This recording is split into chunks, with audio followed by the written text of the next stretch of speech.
My talk this afternoon, printable electronics, looking at some of the issues that printers might need to consider in moving to printed electronics, and also what issues and what problems that they perhaps don't foresee.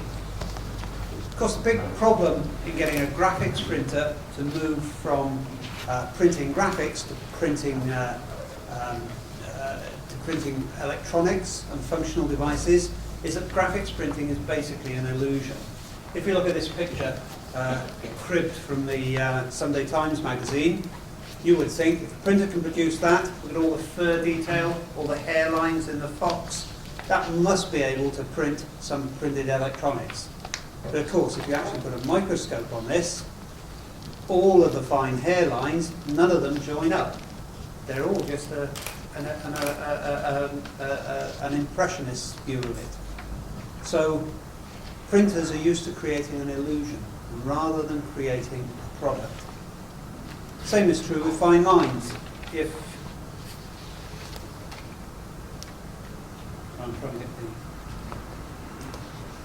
you look at this, this is a clock face. Looks like good lines. When you actually get in close, you realise it's actually all broken. And these are quite coarse lines.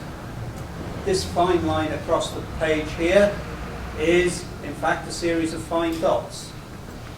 And when you come to registering one thing on top of the other, then when you look in detail at some of the images of the map, this is, I think, an effect of the French, you have this much how to register.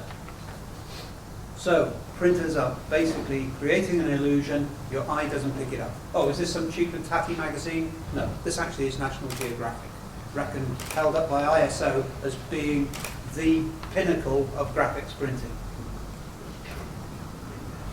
And of course, this is now a timeless site because there's always a credit panic. It's historic low, it's historic high, which happens every week at the moment. This picture is, I think, from about 5 years ago. It shows these guys, hard-working, white shirts, white paper, but of course, it's not white, it's pink, because it's the Financial Times. But your eye has convinced yourself that that's white. Chromatic adaptation, something that your eye does intuitively. So we have a process where you produce an impressionist image of every print, and your colour doesn't matter as long as it relates vaguely to the other colours. If that was a semiconductor or something of that, it would never work. So printing, a simple process, but most printers are trained that they have to have graphics that are acceptable to the viewer. The eye basically compensates for colour differences. It joins lines into dots and into shapes and figures, something which is very difficult for a computer to do, which is why you have odd shapes and figures as your security codes when you're trying to tap and try and prevent people logging onto your website. You have letters that go from negative to positive, because your eye can work out what the letter, your brain can work out what the letter is from this collection of signals it's getting. Computer programming to do that is fairly difficult. Fairly difficult is an understatement. And you only have to get 4 or 5 layers roughly on top of each other. It's a complex, multi-phase process. Dave Gethin was saying earlier about how the sophistication and the issues of the different print processes. They have essentially developed as a craft and a skill. Machine printing has only been around for a few hundred years, and in that time it's been too complex for people to establish the science, so they have tended to develop it as a craft. The printers tend to rely on their bionic eyes for control rather than instrumentation. In part that's because you measure colour and it doesn't actually correspond with what you see. What you see is very different depending on the situation you're in. And of course, ink and paper are relatively cheap, and so as run lengths are long, trial and error. You can use and set up weight you've used to optimize the process. This change to functional materials is a real game changer. I had to do a presentation to a big conference in the States about when printed electronics was first being talked about in the general printing area, about 2002, 2003, to a group of printers. At one point I turned around and said, well, we use a lot of silver ink because silver ink is cheap, despite what Robin said previously. By comparison to graphene at the time, where a cup was the same as the GDP of the USA, graphene, silver ink was cheap. Carbon was cheaper still, but you could feel the intake of breath at the front of the audience of conventional printers. So, what do you actually need to print functional materials and polymer electronics? You basically need a good press. You need it to be accurate rather than quick changeover. The drive has been to get more product out the door. It's quite frequently, if you need functional materials, you need something which, when you change from one product to the next, it is accurate. You need to accurately set it up. It's no point in having the best press in the world if you don't actually make sure that everything is lined up, and you need to make sure it's well maintained. We reviewed a paper several years ago from another organisation where they said it's amazing the quality of print we managed to get with I won't actually repeat the phrase, but it was basically a tired old offset press. And we looked at it and thought, well, if you'd had a decent offset press that held register and didn't vary so much, you'd have got a product out every print, as opposed to just picking the ones that work. You need a consistent image carrier. You need the studies we've done in the graphics industry, the image carriers for flexo prints from a conventional pre-press house. They change every shift for the same image because nobody does it the same way. So basically, if you're a pre-press house, if you're the printer, you have to have best practice. You need to use standard operating procedures. A review we did very early on when we were working with a very big company on the web offset, the colour changed dramatically between one shift and the next. It went off in one direction, went off in another direction, and then came back to where it was originally, because the new set of printers didn't think the previous printers knew how to print, so they twiddled everything, and then they brought it back to the same spot. So you can't do that with electronics. You've got to have standard operating procedures. You've got to make it right the first time, because otherwise it's too expensive. And you have to have cleanliness. You certainly don't need to dock the blades up when you turn your amortizers on. But ideally, you should be able to walk around the press and it be clean, and you're not walking through all the dirt and the mud. But really, the first 3 points, if you want to be a good, high-quality printer, then you should be doing that anyway, because you need to make your graphics printing more profitable. The only difference you might get, if you handle some of the materials that you need to print electronics, you might require special handling. Some materials will require an inert atmosphere for processing, but you should be aware of that before you start looking at printing something with that type of material. So, this is our clean lab. It's inside a clean tent because that's all you need. You don't need clean room conditions. You can probably get away with just having a clean and well-maintained press room. To go to the slightly higher level, we just have a clean tent. Basically, you put a fan and a filter on the top of a tent, and you pressurize it very slightly, and you keep the air clean. To do the prototypes of a device which will come up in a minute, they attacked printers somewhere in the Midwest, and they couldn't be bothered to put a clean tent up, so they put a very big fan on the roof and a very big filter and pressurized that whole building. That's all you need. Nothing more sophisticated than that. You don't need these airlocks and buddy suits. Just normal food cleanliness. the sort of the hair nest, so bits of your scalp that drop into the prints, because your scalp is not very conductive. It's also about knowing your limitations. You're never going to print the next iPad or Kindle. You've got to leave that to silicon. As Kate said earlier, how you attach the silicon onto the print is an interesting problem, one which we're looking at, and a number of people are looking at. You can normally attach things which are within your normal scope. Millimetre lines make good sensors, as long as they're the same size every time, and they also make good interconnects for electronics. But you can get down in Dave showed faster light. We could print 35 micron consistently, but that's on a standard flexo press in a clean environment.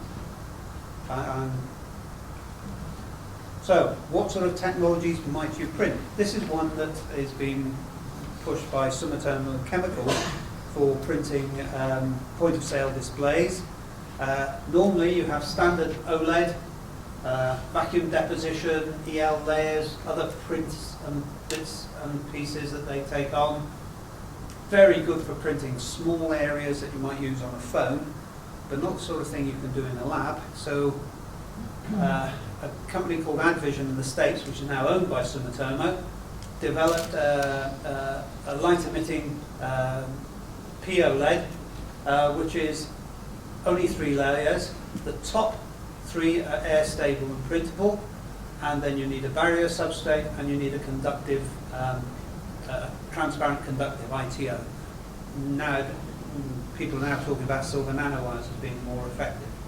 And with that, you can print onto a flexible standard, spherical substrate, a light-emitting sign. Their goal is to use normal atmospheric conditions for most of the process, which is basically the paneling of the electrode, printing the light-emitting polymer layer, printing the cathode and drying, and only when it comes to the encapsulation stage does it have to be done in a dry nitrogen atmosphere. So now we're moving away from having to operate in completely inert atmospheres and extracting oxygen and moisture, which is a problem for printing OLED, into something that is feasible to perhaps incorporate into a printing production line. But of course, this is an extra investment, especially if you're only going to make one product a year and it's only going to have a couple of weeks run. That's quite a big additional investment. Some of the products people think that's been suggested they might make them for are things like toys, household appliances, and automotive applications. None of these are proved. These are all marketing ideas courtesy of CDT and Sumitomo. There's a big project on the other side of the campus here, which Noah Day and I have talked about printing photovoltaics, something called specific. The idea is to change how buildings into power stations. On this side, we're still focusing on, you can also use the CDT technology to make small-scale displays that you might use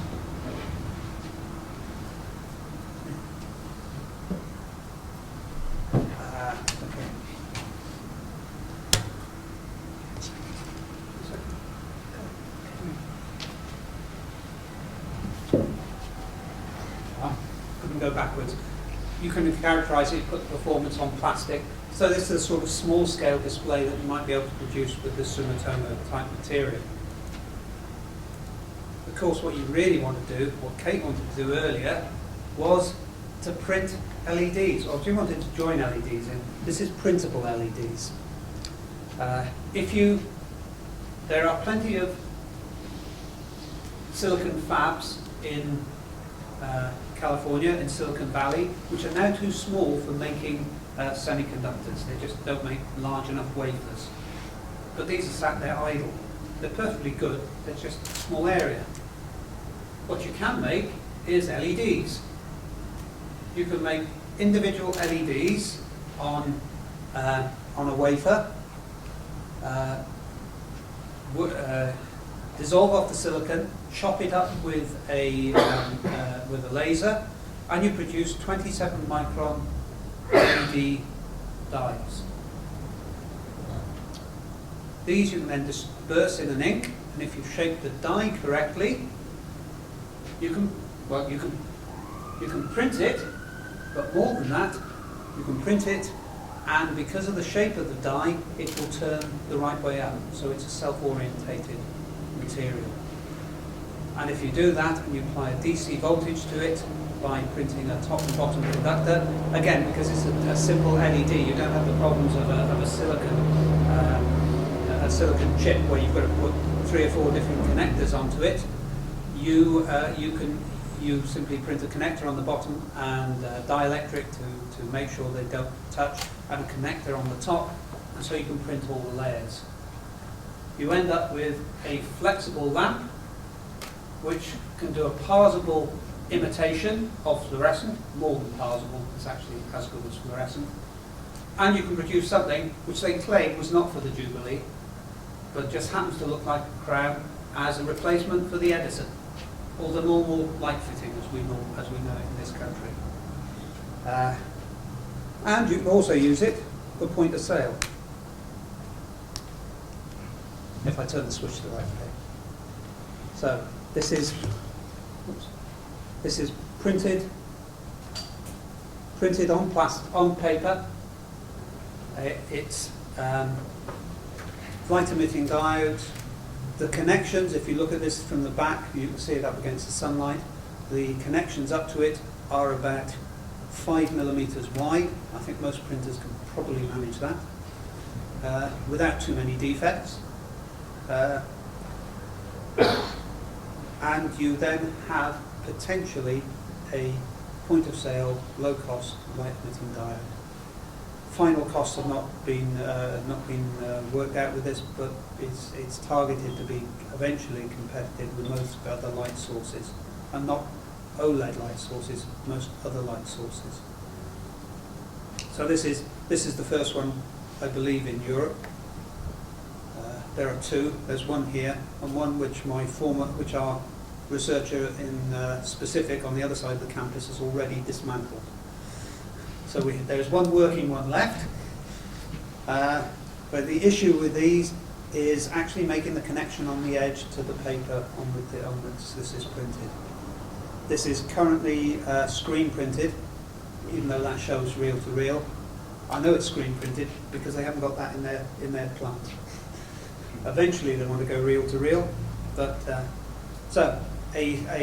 this is something which will probably have an impact over the next 12 months. We're of course not talking about the printable PV, which Kanaka have gone bust, but we're looking with Tata on a specific project of turning buildings into power stations. We'll probably have a separate event on that. So, what have we learned in our journey for the last 10 years printing a variety of printed electronics? Traditional volume printing, capable process, high precision. It may enable cost-effective, flexible electronics. It's the speed of production sometimes is far higher in graphics than is needed for flexible electronics. Motorola reckoned an offset press, if it was printed dedicated to their phones, could produce all of their production in about 3 days, working 24-hour shifts. Take them a year then to check that everything worked. So there are other problems with printed electronics, and one is making sure that what you produce is right first time. You need to understand the process. You can't just twiddle with this. It's not like colour. Intuitively with colour you can balance it up and it looks right, until Coca-Cola will tell you it's not the right colour, but you can make it look right. So you have to move from being a craft to being a science.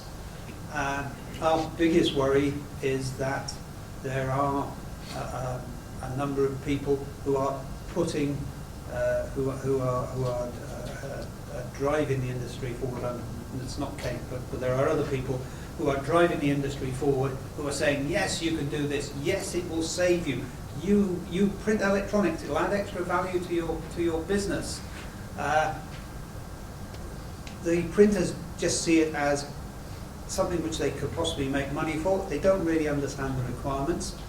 Many will fail, and then printed electronics will be seen as not being viable. Whereas people like Kate, people like us, know that it can be. It's just a question of knowing what you're doing. I'll get off my soapbox now. So, printing functional materials, the underpinning science is the same as graphics.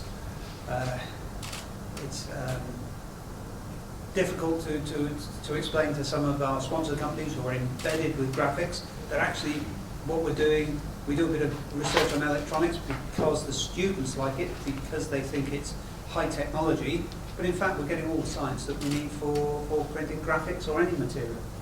It's an additive process, which means you lose less material, you use less material. We can print on flexible or rigid substrates. You can do volume production. If you want to talk to somebody about inkjet, and they say, well, yeah, we can do volume production, you ought to tell them about the gravure press in Liverpool that can print the area of a football pitch in 90 seconds. It's a bit quicker than you can do with an inkjet. You basically require low contact pressure because of the risk of damaging layers. You need to be precise because of the expensive materials. You've got to be right first time. You have to put multi-layers.